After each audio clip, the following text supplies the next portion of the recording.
ఒకనొక రోజున ఓ తండ్రి తన కుమారుడికి దెయ్యం పడతా ఉంటే, దెయ్యం పట్టినప్పుడల్లా నీళ్ళల్లోనూ నిప్పుల్లోనూ దూకుతా ఉన్నాడు. చాలా ప్రయత్నాలు చేశాడు, మాంత్రికులను ఆశ్రయించాడు, రకరకాల ప్రయత్నాలు చేశాడు. ఎంతో ప్రయత్నించినా కూడా వల్ల కాని పరిస్థితి.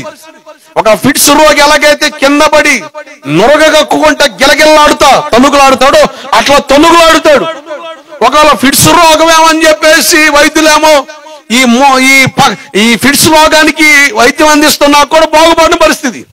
జాగ్రత్త పిల్లారా, ఒక దైవజనుడిగా నా సేవా అనుభవం నేను గమనించింది, 75% రోగాలు దెయ్యాల వల్ల కలుగుతున్నాయి. దేని వల్ల కలుగుతున్నాయి చెప్పండి? కొంతమంది అంటారు ప్రార్థన చేస్తే స్వస్థత జరుగుద్దా, ప్రార్థన చేస్తే అద్భుతాలు జరుగుతాయా, ప్రార్థన చేస్తే కార్యాలు జరుగుతాయా? మీరు జాగ్రత్త పిల్లారా, ప్రార్థన చేస్తే దేవుడు కార్యాలు చేస్తాడు. 75% రోగాలు దెయ్యాలు కలిగిస్తున్నాయి. నిజం. చాలా మందిలో చచ్చిపోవాలన్న ఆలోచన కలుగుతుంది. మీరు గమనించండి, కొంతమంది చెబుతూ ఉంటారు, నేను అలా కూర్చున్నప్పుడు ఎవరో పక్క నుండి చచ్చిపో, నూతులో దూకు, ఉరేసుకొని చావు, ఆలోచనలు వస్తున్నాయి, భయం కలుగుతుంది. ఇట్లా ఏదో కోణంలో మనిషిని చంపాలి, నాశనం చేయాలని సైతాన్ ప్రణాళిక. కానీ నా యేసయ్య ప్రణాళిక, నిన్ను ప్రేమించిన ప్రేమ, నువ్వు ఎరగక మునిపే నిన్ను ఎరిగిన ప్రేమ శిలువలో బలిగా మారింది. Praise the Lord. నీ కొరకు నా కొరకు కలవరిశిలో రక్తాన్ని కార్చాడు ఆయన. 70% రోగాలు దెయ్యాల వల్ల కలుగుతున్నాయి సార్. అందుకనే ప్రార్థన చేస్తే అద్భుతాలు స్వస్థతలు జరుగుతున్నాయి. కడుతులు దెయ్యాల వల్ల కలుగుతున్నాయి. కొంతమందికి ప్రార్థన చేస్తే కరిగిపోతున్నాయి. కొన్ని రోగాలు 75% మటుకు దెయ్యాల ప్రభావం వల్ల కలుగుతా ఉన్నాయి.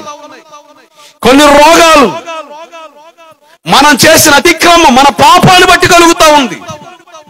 నీ పాపం నీకు రోగాన్ని కలిగించొచ్చు, నీ పాపం నీకు సమస్య తేవచ్చు. ఇప్పుడు నీ రోగం పోవాలి అంటే వైద్యం వల్ల కుదిరిపడేది కాదు.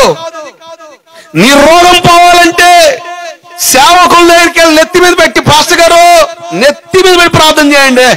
కొంతమంది అదొక ఫీల్, పాస్టర్ గారు నెత్తి మీద చేయబెడితే పోద్దని.